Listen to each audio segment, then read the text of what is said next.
about habit 5 today. I hate math. What's wrong, son? I don't see why I'm ever going to need y equals mx plus b like in real life. I know exactly how you feel, son. When I was your age, I hated math. I just never saw the merit in it, but I stuck with it, and I learned some valuable lessons, and eventually, it was really good for me. If you'd only apply yourself like your older brother, You don't get it. Like, I'm not gonna need y equals mx plus b to be the best barber in town. I have a friend, Salas. He dropped out of school. He makes good money cutting hair, has his own apartment. This is ridiculous. You're not gonna drop out of school to be a barber. Your mom and I spend so much money, sacrifice so much time to put you in a position to succeed, and you wanna throw it away to cut people's hair? Are you serious? You just don't get it. Forget it. Pause. This is a bad scenario. This is not seeking to understand before being understood. Jose, as Jonah's father here, if you go to the autobiographical responses, he's pretty much doing all of those. He's evaluating, probing, advising, and interpreting. These are all a problem when you're listening to somebody because you go from your own frame of reference. You're using your own paradigm to interpret what someone else is saying. So now I will give you some empathetic listening powers, and we will rewind and play. I hate math. You're frustrated with math. Yeah, it's useless. I don't see how I'm going to apply this in real life. You don't think math is important. Well, my friend Salas, he's a barber and he makes good money, has his own apartment. I just want to have my own apartment and live an independent life. Your friend has it all figured out, doesn't he? Yeah, he even has a car, which he paid for. I just want to be like him. You don't think he'll regret it down the road? Someday? Well, maybe. I guess education is important, but I've studied so hard these past 2 exams and I failed both of them. Don't know. Is there anything we can do for you? Well, my school does offer tutoring programs, but the time intervenes with my hair cutting schedule. So, and I really want to do that. Well, if you will really be committed to both cutting hair and studying, we can pay for a tutor to come to the house twice a week. But you have to promise to do your best, and hopefully it helps. Yes, I appreciate that.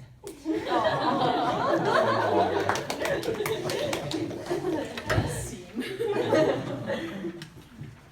So this is hopefully a better example of empathetic listening.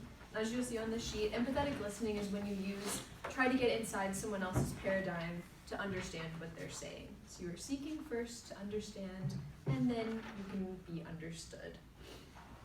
And 100% of communication can be broken down to 10% of communication is represented by our words, 30% is represented by our sounds, and 60% is represented by our body language. So in the reading, it talked about the Greek theory for, I guess, communication, and it broke it down into ethos, pathos, and logos. And ethos is more your character and integrity part, whereas pathos is your emotional part of being, I guess, and logos is your logic, obviously. And it orders it in this specific order because some people usually jump to logic right away and they want to just give you a solution, they want to solve all your problems, and they want to kind of just be there to give you the amazing advice that you think they can give you. So it's important to first think with your inner character, your integrity, your just inner being, and then use your emotions, evaluate the emotion of the situation, of the person you're talking to, and then lastly, use your logic to come up with a solution. So now we're gonna practice trying to interpret our listening. So now we'll get our groups of 3, preferably those sitting around you, and we will practice to listen. So 2 of you will have a conversation about a childhood memory, while the third partner will have his ears, I guess, closed, and they will try to attempt to interpret the emotions being expressed in that conversation. So the people telling a story try to pick a story that conveys emotion, probably with body language is the point. And it'd be easiest if for example, with this group, if Seth closes his ears and he can watch the other 2 speaking.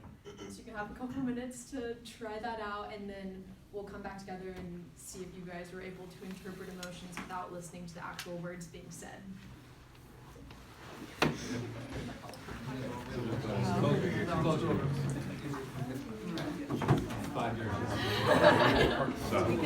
when I was a kid, just moved to Santa Barbara. Okay. We were playing with like football in the park.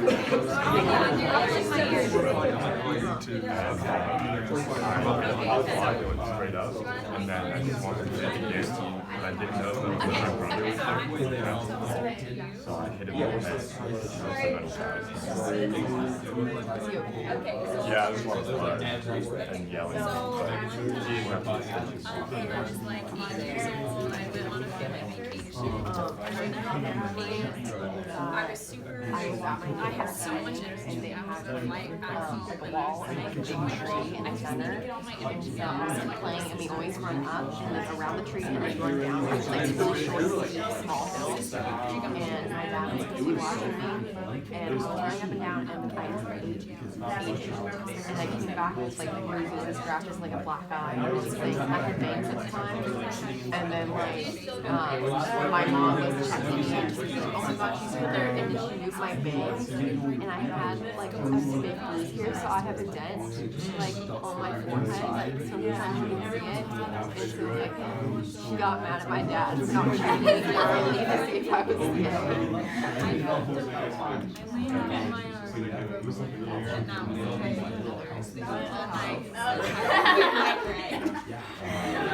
I have story. You like We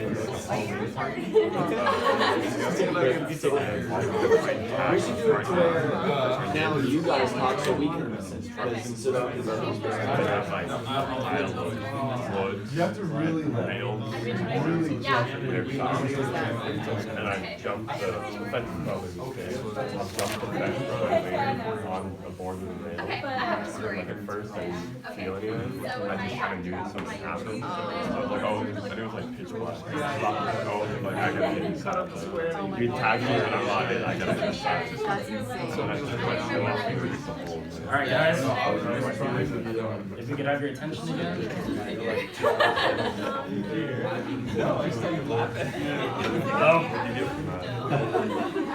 Hi guys. Thank you. Does anyone that had their ears covered want to share what their experience was like trying to, I guess, evaluate the emotions? Yes, Gracie. So it was kind of challenging at first because like they're both smiling and I was like, oh, this could be anything. But then writing was like this and I was like, she broke her arm.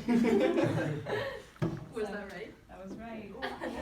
That's very impressive. Yes. Great use of body language also. I watched Travis and Gracie were talking to one another, and I was watching Travis like explain things, and he was like putting things in certain places, and then he did this, and I heard him say that he like hit his head or something. But I noticed Gracie listening, she was looking at like Travis's face, but then she was also watching his hand motions, and so you could tell she was like collecting a lot of information from Travis. Pretty cool.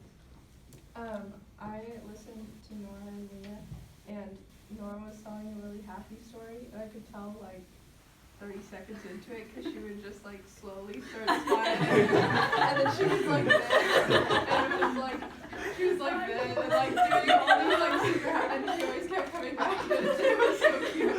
But it was funny because it was like I don't know what's going on, but I could tell she really loves it.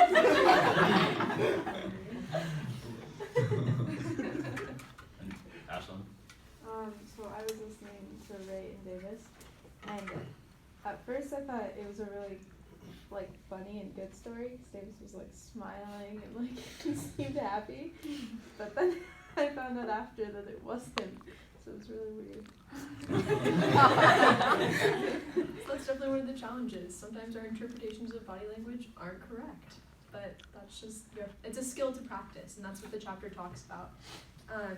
It says that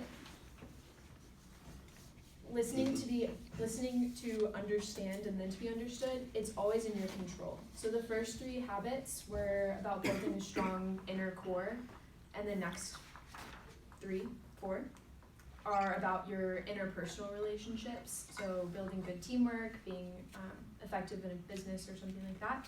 So he says that this is always in your control, and it helps you get to the heart of the matter. You can build up your emotional bank account and work effectively.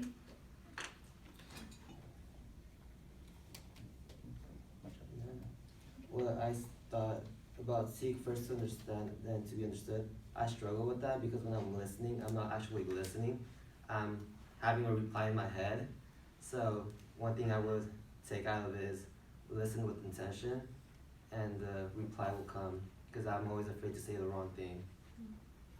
Another thing I would add, like the exercise you guys did, it's hard to discern what someone is actually trying to say if you're not actually listening. Obviously you have your ears covered and hopefully you won't be completely ignoring someone like that. But I think it is important to really consider what they're trying to say, what they're trying to basically tell you, and really try to feel what they're saying and then come to a solution with them. A suggestion at the end of the chapter was to think about a situation in your life that went wrong with another person, and an activity that you could do on your own maybe is you think about that scenario, whatever happened, completely from the other person's point of view, and hopefully that can build a skill to help you start to build the skill of being inside the other person's paradigm. If that makes sense. Does anyone have any questions?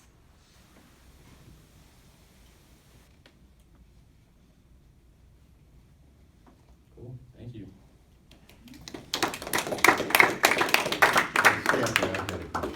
Don't leave yet.